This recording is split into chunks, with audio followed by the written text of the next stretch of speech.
అందరికి ప్రైజ్లాడండి. దేవుని మహాకృపను బట్టి మరొకసారి మీ ముందుకు రావడానికి దేవుడు ఎంతగానో సహాయం దయచేశారు. గడిచిన దినాల్లో మనం జ్ఞానైన సొలొమోను సామెతల గ్రంథం 30వ అధ్యాయం 24 నుంచి మనం చదవగలన్నాం.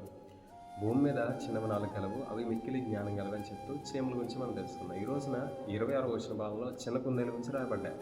ఈ చిన్న కుందేళ్ళు బలం లేని జీవులైనప్పటికీ అవి పేట సందుల్లో నివాస స్థలం కల్పించుకున్నాం అనే మాట చూస్తుంటాం.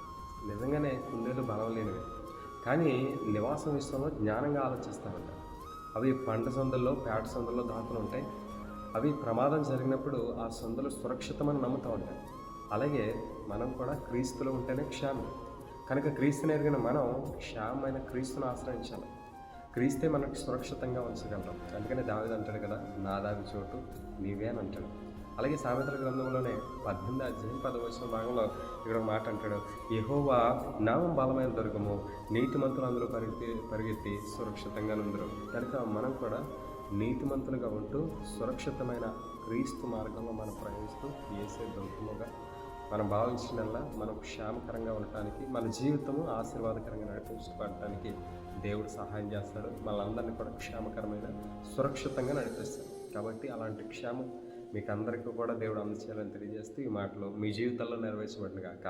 ఆమేన్. God bless you. Praise lord.